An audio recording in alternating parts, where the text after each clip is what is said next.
गौतम गंभीर और रोहित शर्मा के दौर में टीम इंडिया का प्रदर्शन बद से बदतर होता जा रहा है। 30 साल के बाद श्रीलंका में पहली बार ओडीआई सीरीज हारे और अब इतिहास में पहली बार हिंदुस्तान में ही आपको टेस्ट सीरीज में 3-0 का सुपड़ा साफ देखना पड़ा। न्यूजीलैंड घर पे आई और हराकर चली गई और यह हुआ, दोनों ही चीजें हुई गौतम गंभीर और रोहित शर्मा के दौर में।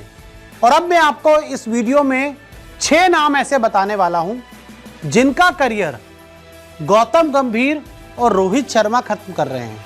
और अगर ये दोनों इनके पीछे ना पड़े होते तो आप पक्का लिख लीजिए, इंडिया न्यूजीलैंड को 3-0 से मारती। तो कौन है वो 6 नाम, आपको बताते हैं। तो इस लिस्ट में पहला नाम आता है केएल राहुल का। रोहित शर्मा और विराट कोहली ने जितने टोटल रन दोनों के मिलाकर पिछली 10 पारियों में है ना, उनसे ज्यादा रन केएल राहुल ने इकलौते ने खुद अपनी 10 पारियों में बनाए हैं। यानी कि रोहित की 10 पारी, विराट की 10 पारी, टोटल होगी 20 पारी। तो इन दोनों ने जो कुल मिलाकर 20 पारियों में रन बनाया ना, उससे ज्यादा केएल राहुल के रन है। लेकिन फिर भी ये सीरीज के दूसरे और तीसरे टेस्ट मैच में बाहर बैठे क्योंकि एक मैच में फ्लॉप हो गए। और गौतम गंभीर से तो इनको कोई दुश्मनी है, वो तो साफ पता लगता ही है। लखनऊ सुपर जायंट्स वाला एपिसोड हम सबको याद है कि खबरें लगातार आई थी कि गौतम गंभीर केएल राहुल को पसंद नहीं करते। अब गौतम गंभीर के लाइक्स और डिसलाइक्स इतने है ना, वो तो बोलते थे शास्त्री वास्त्री ने कभी कुछ जीता ही नहीं, इसने कभी कुछ किया ही नहीं। आप क्या कर रहे हो? शास्त्री ने ऑस्ट्रेलिया में जाकर टेस्ट सीरीज जितवाई, आपने क्या जितवाया? ठुल्लू। तो पहला नाम केएल राहुल के पीछे पड़े हुए हैं कि इनको खत्म करना है। श्रेयस अय्यर। अब रोहित भैया का ये जो मुंबई वाला प्रेम है अपने लिए तो चल रहा है, दूसरों के लिए नहीं चल रहा।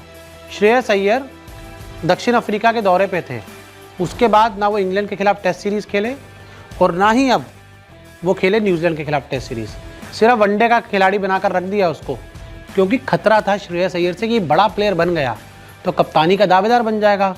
तो बाकी सब तो अपने अपलू पपलू चपलू हैं, 1-2 सेट कर रखे हैं, वो रोहित भैया करते रहते हैं।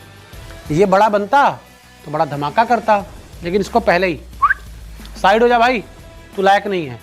ये दूसरा नाम है। तीसरा नाम ईशान किशन। इनको लेकर जाया गया अफ्रीका, नहीं खिलाया गया। रोहित शर्मा के दौर में एक और प्लेयर जिसकी बलि चढ़ गई, ईशान किशन। वरना आज लिख लीजिए, ये मिडल ऑर्डर में बड़ा शानदार क्रिकेट खेल रहे थे। क्यों पता है हुआ था? ऋषभ पंत की गोटी सेट करनी थी। पता लग गया था कि ऋषभ पंत अब जल्दी आने वाले हैं, तो ऐसा माहौल के बनाकर रखो कि कोई भी कीपर सेट ना हो पाए। और ध्रुव जुरैल सेट हो भी गया तो वो किस खेत की मूली है? अपनी गाजर तो ऋषभ पंत आने वाली थी, तो इनको हटा दिया भाई साहब। पूरी प्लानिंग के साथ एक चीज़ हुई है इंडियन क्रिकेट में, आप देख लीजिए। अगर अफ्रीका में रन बना देते, फिर इंग्लैंड वाली सीरीज़ में रन बना देते, तो फिर इनको बाहर करना पड़ता, ऋषभ पंत को वेट करना पड़ता। लेकिन ऋषभ तो अपना बच्चा, हालांकि उनकी टेस्ट में परफॉर्मेंस अच्छी है, मुझे कोई दिक्कत नहीं है, लेकिन इसका तो करियर खत्म कर दिया ना शर्मा जी ने। एक और नाम, अब आगे बढ़ते हैं। अजिंक्य रहाणे। WTC फाइनल जो इंडिया खेला था, आई थिंक उसमें 80-85 के आसपास इन्होंने रन बनाए थे और उस पूरी पारी में सबसे ज़्यादा रन इनके थे। और ये तो खुद अपने आप को रोहित शर्मा का बहुत बड़ा दोस्त बताते हैं, बेस्ट फ्रेंड बताते हैं। बेस्ट फ्रेंड ने कैसे खेल कर दिया इनके साथ, इनको बेचारे को पता नहीं लगा।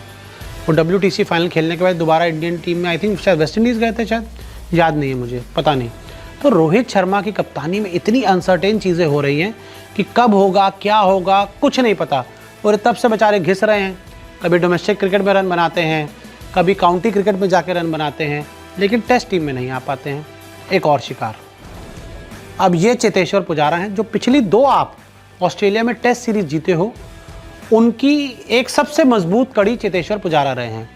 जो 18 वाली सीरीज़ थी उसमें सबसे ज़्यादा रन थे, और उसके जो बाद वाली सीरीज़ थी जब गाबा का घमंड टूटा था, तो इन्होंने अपने शरीर के हर हिस्से में गेंद खा ली थी, जहाँ नहीं खानी चाहिए थी वहाँ पे भी गेंद लग चुकी थी। उसके अलावा ही हटे नहीं थे क्रीज से। लेकिन आज ये टेस्ट टीम का हिस्सा नहीं है, और जब इंडियन टीम अब ऑस्ट्रेलिया जा रही है, 10-11 तारीख को निकलने वाले हैं ना, तो पुजारा उस टीम का हिस्सा नहीं होंगे। तो ये भी रोहित शर्मा की कप्तानी में एक और ऐसे खिलाड़ी जिनको थैंक यू कहा गया।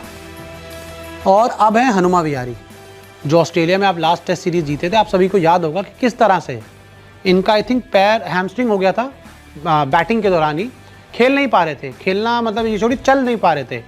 इन्होंने फिर क्या किया था, एक छोर पूरा संभाल लिया था इन्होंने। पूरा एक छोर ऐसे पकड़ के रखा कि पूरा दिन खड़े रहे और आपको टेस्ट मैच ड्रॉ करा दिया। लेकिन आज भी ये टीम का हिस्सा नहीं है। तो ये कुछ ऐसे प्लेयर हैं जो रोहित शर्मा और गौतम गंभीर ने, इन्होंने स्पेशल मेहरबानी की है इन लोगों के ऊपर कि अब आपको इंडियन टीम में नज़र नहीं आते हैं। अच्छी बात है, युवाओं को लेकर आओ, लेकिन अगर फ्लॉप होना ही पैमाना है तो रोहित शर्मा और विराट कोहली से बड़ा फ्लॉप कौन है? उनको बाहर जाना चाहिए ना। लेकिन खुद की जगह बचानी थी तो इनको थैंक यू बोल दिया, और अब गौतम गंभीर भी उसी काम पर आगे लग चुके हैं। आपका क्या मानना है? रोहित शर्मा और गौतम गंभीर का ये दो एक पेयर बना है, ये इंडियन क्रिकेट के लिए सही है या गलत? हमें कमेंट करके ज़रूर बताएं।